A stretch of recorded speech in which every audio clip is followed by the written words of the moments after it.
Salut, chers frères et sœurs. Salut à tous les Camerounais qui se trouvent partout en Afrique et salut à tous les Africains. Papa, je n'ai même pas pu suivre toute l'émission. J'ai pu prendre seulement une séquence. J'ai remarqué que Vision 4 est devenue une histoire de communication pour un homme et Vision Vogbelinga. Ça dit qu'en fait, lorsque tu entends la communication qui se passe autour des panélistes qui viennent débattre le dimanche aujourd'hui, on a un objectif, faire le blanchiment et remettre toute la République, toutes les lois, toute la conscience, tout le bon sens en cause, tout simplement pour sauver un homme. On en fait tellement que je me pose la question, est-ce qu'ils ne voient pas, ces gens ne voient pas ce que ça coûte aux Occidentaux de tellement de propagande contre la Russie et que les faits leur donnent totalement tort et ça retourne l'opinion. Mais à force de vouloir défendre quelqu'un, vous finissez par vous contredire de vos lignes qu'on vous connaît tous les jours. Dans cette chaîne de télévision, aujourd'hui, tu as des gens que pendant longtemps nous ont démontré que les pratiques du système, les pratiques gouvernementales n'étaient pas bonnes, étaient à décrier, et qu'aujourd'hui, il faut légitimer ces pratiques parce que il y a un homme qui tourne autour de ces pratiques et il faut le sortir de là.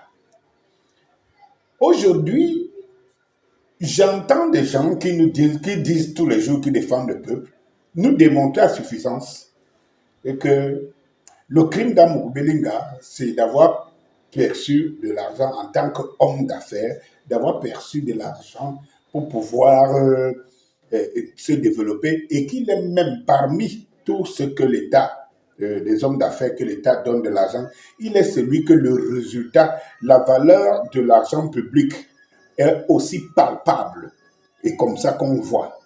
Mince!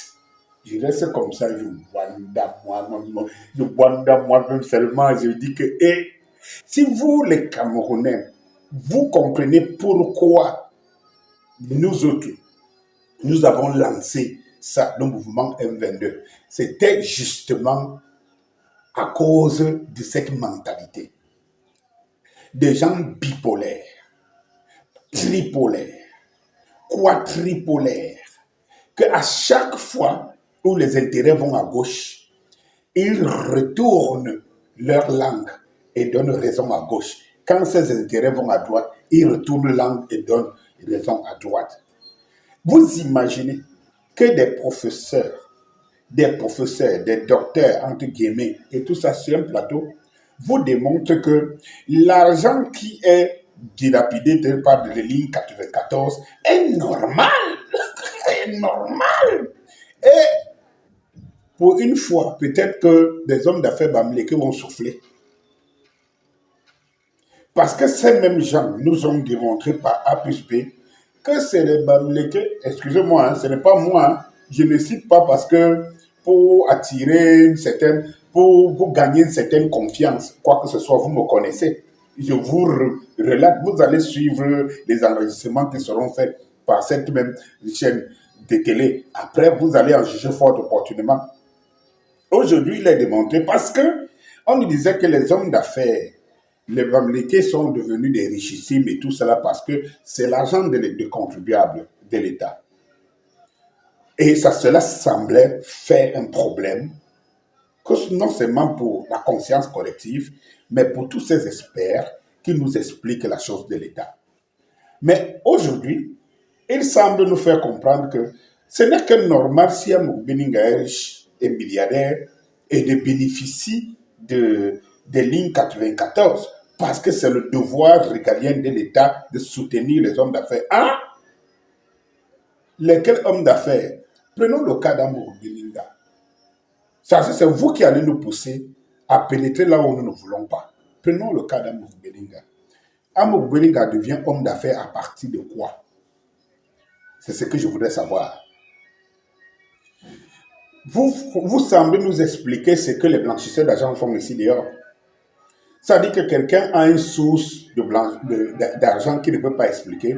Il ouvre telle une boîte de nuit, il ouvre tel un snack, il y injecte des centaines de millions de francs en termes de décor. Mais quand vous voyez la rentabilité de cette boîte, vous rendez compte que, en fait, cette boîte est juste pour couvrir, pour blanchir de l'argent. Démontrer que si on voit l'homme d'affaires en train de passer en route, on dit, mais tout cet argent qu'il dépense, on dit, mais c'est lui qui a la plus grande boîte de nuit. On ne se pose pas la question que l'argent est venu où pour cette grande boîte de nuit. Dans le cas d'espèce, à quel moment Amour Belinga est homme d'affaires au point où il peut bénéficier d'autant de milliards de la ligne 94? On aimerait aussi que vous nous expliquiez, comme vous pouvez nous sembler, parce qu'en fait, on voit quand même des milliards à Mogo-Belinga, et vous semblez nous montrer que c'est légitime, c'est normal, et que d'autres que vous connaissez en bénéficient et tout. Mais donnez-nous aussi les chiffres des autres qui en bénéficient. Donnez-nous les chiffres des autres. On ne peut pas faire une cabale contre Mogo-Belinga sur les lignes 94, 62 et tout, et vous ne sortez pas les éléments qui prouvent que Amogo Belinga n'est pas le seul à bénéficier dans le même contexte des mêmes lignes. Mais sortez-nous les équivalences. Sortez-nous les équivalences. Vous passez le temps à vouloir démontrer que non, c'est une cabale pour rien, on le cherche pour rien, l'argent de ligne 94, on est en train de parler de l'argent des contribuables. Mais finalement, vous êtes de qui finalement? Vous êtes de qui? Vous servez quelle cause à la fin? Et tout. Au nom d'un homme et de vos intérêts, vous remettez tout en cause. C'est ça. Ça dit qu'aujourd'hui, vous voyez des gens qui viennent nous expliquer que les dépenses faramineuses sont aux intérêts de la République. Bon, quelles sont donc les sources de revenus? C'est l'argent du contribuable. Dites-moi en quoi le contribuable est bénéficiaire de l'argent qui a été versé, sorti sur la ligne 94 et autres au profit d'Amogo Belinga. Dites-moi le résultat, le revenu. Quand vous ne pouvez pas le justifier, vous dites les autres en ont bénéficié et on ne voit même pas sur le terrain. J'ai encore suivi celui qu'on appelle docteur Essomba. Je ne sais pas quand il a eu le doctorat. Là, et tout. Et en train de nous expliquer que non, c'est que pour ceux qui ont bénéficié de cette ligne, Amogo Belinga est celui dont on voit le résultat le plus palpable. Quel est le résultat le plus palpable?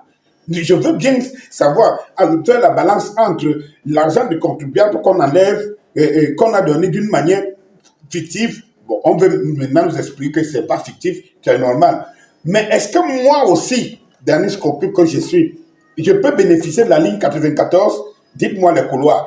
Dites-nous aussi à référence, sortez-nous le listing au moins de se dire que, regardez par exemple par rapport à Amogo Belinga, tel homme d'affaires a bénéficié des mêmes valeurs. Parce qu'ici, il n'est pas seulement du bénéficier d'un crédit, mais c'est la valeur du crédit.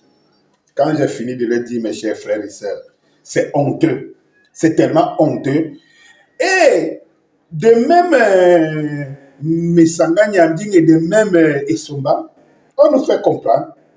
Maintenant, on fait le procès. On ne fait plus le procès au peuple. On fait maintenant le procès. On ne fait plus le procès au peuple. Maintenant, on fait le procès à la justice. C'est-à-dire que ce qui semblait nous faire comprendre que les Kamto pouvaient aller en justice, être arrêtés, et que les Boubou Nissak, les Foguet sont en prison et qu'il y a une raison pour ça et qu'on laisse la justice faire ce travail. Ce sont ceux qui aujourd'hui nous disent non. Ils affirment dans leur chaîne de télévision qu'Amogo Belinga est innocent et qu'il n'y a rien qui démontre qu'il pouvait être, c'est une cabale.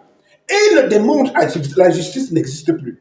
Donc pour Amogo Belinga, la justice n'existe plus. La justice n'existe plus. Ils ne la reconnaissent plus. Ils la reconnaissaient quand c'est d'autres. Vous imaginez le nombre de personnes qui sont en prison, qui n'ont pas tué, qui n'ont rien fait, qui sont en prison, et que ces mêmes personnes qui sont assises sur ce plateau-là nous ont démontré à suffisance que c'est normal qu'ils soient en prison parce qu'il y a une raison quelque part et qu'il faut qu'on respecte la justice. Aujourd'hui, pour Amogo Belinga, ce n'est pas le peuple qui l'a mis en prison, ce n'est pas la justice, votre justice qu'on devrait respecter. Vous avez déjà fait le procès jusqu'à savoir qu'Amogo Belinga est suivi pour rien. Il n'est pas responsable du crime. Mais puisqu'il n'est pas responsable du crime, vous savez donc qui il est. Puisque vous, c'est la justice. Vous, c'est la parole. Vous, c'est la connaissance. Vous, c'est la science. Vous, c'est la compétence. Vous, c'est tout, sauf rien. Et lorsque j'ai vu à l'entame de mes propos que ça devient la chaîne d'Invoque Belinga, écoutez-moi très bien. Pourquoi? Parce qu'en fait, on met les déclarations de Invoque Belinga en avant, on communique, parce que cette forme de communication, les Camerounais ne sont pas dupes. Quand même, soyez un peu sérieux. Donc, en fait, c'est que la communication à l'endroit d'une certaine classe ou d'un clan. Mais quel est ce clan? Si ça peut ne pas que être le clan de Invoque Belinga. Est-ce qu'on est en train de communiquer pour les étoiles? Non, pas du tout. On est en train de communiquer pour les Camerounais lambda qui réclament la justice une bonne fois pour toutes? Non, pas du tout. Donc, on communique pour les Invoque Belinga. On veut les soustraire aujourd'hui des Invoque Belinga des autres bêtises. Parce qu'en réalité, la mort est fait mal pour tout le monde. Et mes chers frères, souffrez qu'Amogo Belinga soit jugé parce qu'il pleut sur tous les toits. Bon dimanche.